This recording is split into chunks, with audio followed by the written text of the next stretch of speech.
Assalamualaikum warahmatullahi wabarakatuh. Kembali lagi bersama kami, Saksi Misteri. Di video kali ini, saya akan menceritakan sebuah kisah misteri tentang bus hantu. Kisah ini diangkat dari seorang narasumber, yang dimana nama dan tempat sudah kami samarkan, agar menjaga dari hal yang tidak diinginkan di kemudian hari. Tapi sebelum masuk ke ceritanya, jangan lupa ambil posisi yang paling nyaman dan bunyikan tombol lonceng notifikasinya. Dan cerita pun dimulai.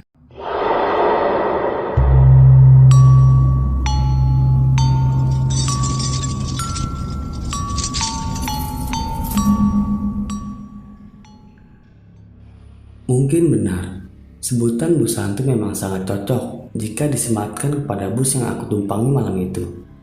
Bagaimana tidak, perjalanan yang awalnya biasa-biasa saja, malam itu perlahan menjadi tidak terduga. Sejak bus tersebut berjalan sudah tidak sebagaimana mestinya. Dan tidak berhenti di situ saja. Para penumpang yang terlihat aneh ditambah dengan semua keanehan yang kualami selama di dalam bus sudah menjadi bukti jika bus tersebut memang tidaklah seharusnya kutumpangi. Jadi malam itu hujan mulai turun. Lampu jalan depan rumah yang biasanya menyinari jalanan pun waktu itu juga terlihat mati, tidak seperti biasanya. Ditambah dengan kondisi jalan yang juga benar-benar sepi, dengan tidak adanya pengguna jalan yang terlihat warawiri. Namun sayangnya, meski begitu aku harus pergi karena tuntutan pekerjaan yang tentu saja harus tetap terpenuhi. "Kamu tetap mau berangkat malam ini, Nduk?" ucap ibuku yang saat itu terlihat sedang memperhatikanku mengemasi baju-bajuku. "Iya Bu, besok harus kerja pagi. Mending aku berangkat sekarang saja biar besok lebih santai," sahutku dengan tidak sekalipun melihat ke arah wajah ibuku. "Dari sini ke kosmu berapa jam sih, Nduk?" tanya ibuku. "2 jaman lah Bu, tergantung supir busnya juga," jawabku. Dan tanpa menjawab perkataanku, malam itu ibuku terlihat diam sambil tetap memandangiku. "Ibu kenapa? Kok kayak gitu lihatnya?" ucapku. "Perasaan ibuku gak enak ya, Nduk. Kamu hati-hati loh ya.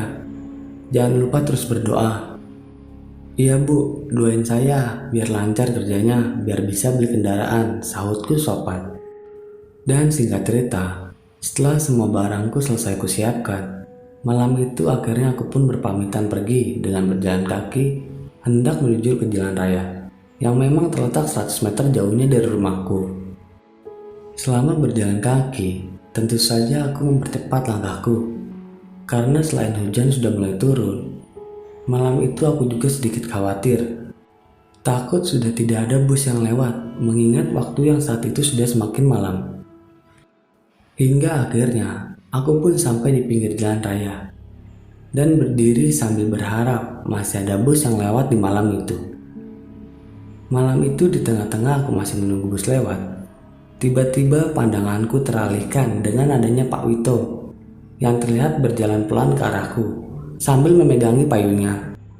"Loh, Mas Arif, hujan-hujan begini mau kemana?" tanya Pak Wito. "Mau ke kota Pak," jawabku sopan, karena yang ku tahu Pak Wito ini adalah seorang RT yang ada di kampungku. "Walah, kok nggak besok saja tuh berangkatnya?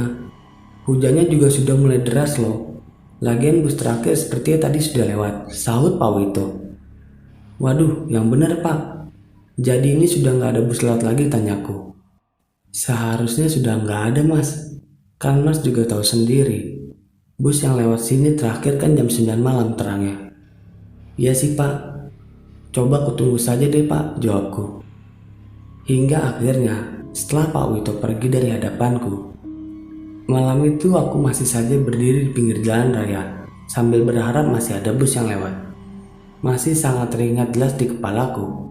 Malam itu kondisi jalan raya benar-benar sangatlah sepi. Hujan yang tidak kunjung berhenti, ditambah dengan tidak ada seorang pun yang kutemui, benar-benar menjadi awal dari cerita yang akan ceritakan kali ini. Waktu itu pukul 10 malam. Aku masih saja menunggu bus lewat dengan kaki yang mulai kesemutan karena berdiri sudah kelamaan. Ya, seperti memang sudah nggak ada bus lewat nih. ucapku dalam hati, dengan sesekali menoleh ke kanan dan ke kiri.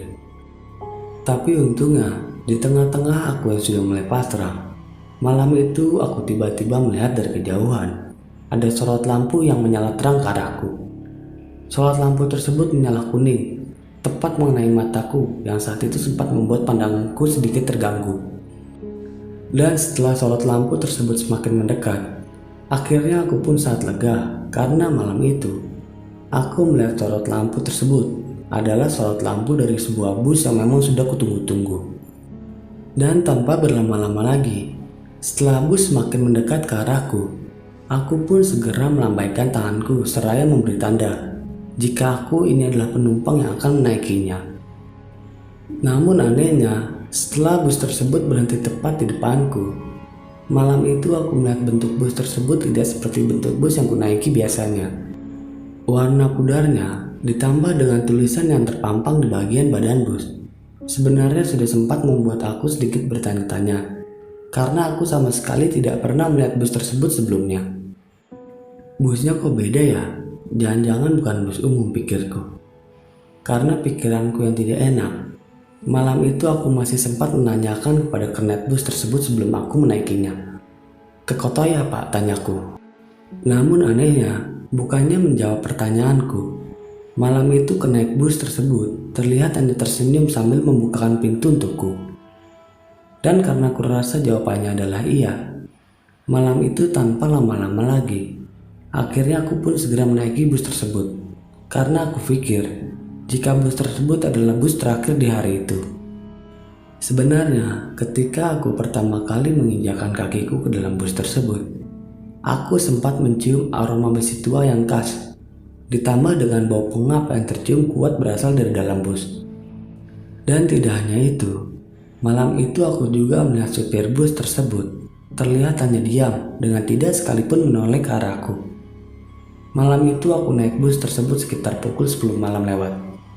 Aku memang tidak terlalu jelas melihat bagaimana wajah pengemudi bus tersebut. Karena selain gelap, pengemudi bus tersebut sama sekali tidak menoleh ke arahku. Namun aku juga masih ingat, bapak pengemudi bus tersebut sudah tua, memakai baju hitam dan berkumis tebal. Sesampainya aku di dalam bus, malam itu aku melihat pemandangan yang tidak biasa sepertinya. Bagaimana tidak, kursi yang seharusnya diisi oleh penumpang, malam itu benar-benar kosong dengan tidak adanya satupun penumpang. Mengetahui hal itu, tentu saja seketika jantungku berdetak kencang, dengan diiringi tubuh yang mulai gemetar tidak karuan. Dan tidak hanya itu, suhu di dalam bus malam itu juga benar-benar terasa lebih dingin tidak beraturan. Dan tanpa memperdulikan hal itu, aku pun terus melangkahkan kakiku perlahan menuju ke bagian belakang bis. Dengan sesekali melihat ke kanan dan ke kiri, sembari mencium aroma besi tua yang semakin lama tercium semakin menyengat. Hingga akhirnya, aku pun sampai dan duduk di deretan kursi paling belakang. Meskipun sebenarnya, aku sudah mulai merasakan sesuatu yang tidak nyaman. Tidak lama setelah itu, akhirnya bis pun mulai berjalan dengan diiringi suara klakson yang tidak lupa dibunyikannya. Ya, sekarang aku berada di dalam bus, dengan sesekali melihat ke arah jam tanganku, yang waktu itu menunjukkan pukul jam 10 lewat 15 menit. Kondisi jalanan yang masih didominasi oleh hutan, membuat perjalanan waktu itu memang perlahan berubah menjadi menakutkan. Ditambah aku yang tidak bisa melihat apapun selain kegelapan. Rumahku memang terletak di sebuah daerah yang ada di perbatasan kota. Akses menuju rumahku memang didominasi oleh hutan belantara, karena memang terletak tepat di ujung perbatasan antar kota. Kendaraan umum yang lewat sini hanya ada bus dan angkot. Tapi sayangnya, angkot hanya beroperasi di siang hari. Dan singkat cerita, setelah hampir 30 menit aku di dalam bus tersebut, perasaanku sedikit lega, karena malam itu, bus tersebut terasa berhenti karena sepertinya ada penumpang lain yang akan menaiki bus ini. Setelah bus berhenti, aku pun akhirnya benar-benar merasa lega, karena malam itu, aku sepertinya melihat seorang nenek tua yang naik ke dalam bus. Dan beliau juga terlihat duduk di bagian paling depan, berdekatan dengan kernet dan sopir bus. Namun sayangnya, karena aku duduk di bagian paling belakang, akhirnya aku pun tidak bisa melihat bagaimana wajah nenek tersebut. Tapi semua itu tentu saja membuat aku sedikit lebih tenang, karena kini aku sudah tidak sendirian lagi berada di dalam bus ini. Seiring berjalannya waktu, aku pun malam itu sempat bergeser ke arah samping agar aku bisa melihat bagaimana kondisi jalanan melalui jendela bus ini. Tapi anehnya, ketika aku melihat ke arah luar, aku sama sekali tidak melihat adanya perkampungan. Malam itu yang kulihat hanyalah hutan belantara. Ini tadi sudah sampai di jembatan apa belum sih? Sudah 30 menit berjalan kok tetap hutan. Seharusnya kan sudah sampai di perkampungan. Pikirku dalam hati, sambil mulai keheranan dengan keadaan jalanan yang saat itu tak kunjung keluar dari area hutan. Dan setelah beberapa lama kemudian, akhirnya aku pun kembali menemukan keanehan. Di dalam bus malam itu, aku tiba-tiba mencium aroma busuk yang sepertinya berasal tidak jauh dari tempat dudukku. Aroma tersebut tercium kuat dengan diiringi suara tawa dari nenek penumpang yang saat itu duduk di bagian paling depan. Dan tidak hanya itu, belum selesai aku mencium aroma busuk tersebut, pandanganku teralihkan dengan adanya penumpang lain yang waktu itu terlihat tiba-tiba ada tepat berjarak 2 kursi di depanku. Penumpang tersebut memiliki rambut keriting yang sangat panjang dengan bentuk yang sangat acak-acakan. Meskipun hanya dari bagian belakang, tetapi aku sangat yakin jika penumpang tersebut adalah seorang perempuan. Hal itu bisa dilihat dari rambutnya yang sangat panjang, ditambah dengan bajunya yang memang sempat sedikit terlihat dari belakang. Mengetahui hal itu, tentu saja aku pun seketika terkejut bukan main. Karena aku pun juga masih ingat, ketika aku masuk dalam bus ini, tidak ada seorang pun penumpang yang ada di sini selain hanya ada aku seorang diri. Dan dengan mencoba tidak memperdulikan semua itu, aku pun akhirnya mencoba tetap tenang dengan hidungku yang mulai kututupi dengan tangan. Kok ada penumpang ya? Tadi sepertinya nggak ada penumpang deh selain aku. Ditambah bus ini baunya kok bau banget sih, pikirku dalam hati. Tapi sayangnya, belum selesai aku bingung dengan semua itu. Malam itu tiba-tiba aku kembali mendengar suara aneh yang bersumber dari dalam bus tersebut. Benar sekali. Suara tersebut adalah suara dengkuran seseorang yang sepertinya sedang dalam keadaan tertidur pulas. Mendengar hal itu, tentu saja aku pun seketika terkejut bukan main. Sambil sedikit berdiri dari tempat dudukku, aku melihat ke sana dan kemari untuk mencari dari mana datangnya suara tersebut. Dan setelah aku melihat ke sana kemari, akhirnya pandanganku berhenti di salah satu kursi bagian tengah bus ini. Yang ternyata di situ ada seorang laki-laki tua yang terlihat tertidur pulas. Laki-laki tersebut terlihat nyenyak dengan tidurnya, dengan memakai jaket hitam lengkap dengan adanya name tag di bagian dadanya. Dan aku pun juga masih ingat nama yang tertera di jaket bapak-bapak tersebut. Bertuliskan sebuah nama, Skojo. Di situ aku benar-benar masih kebingungan tidak karuan, karena aku pun juga masih sangat ingat jika sebelumnya di bus ini benar-benar tidak ada orang.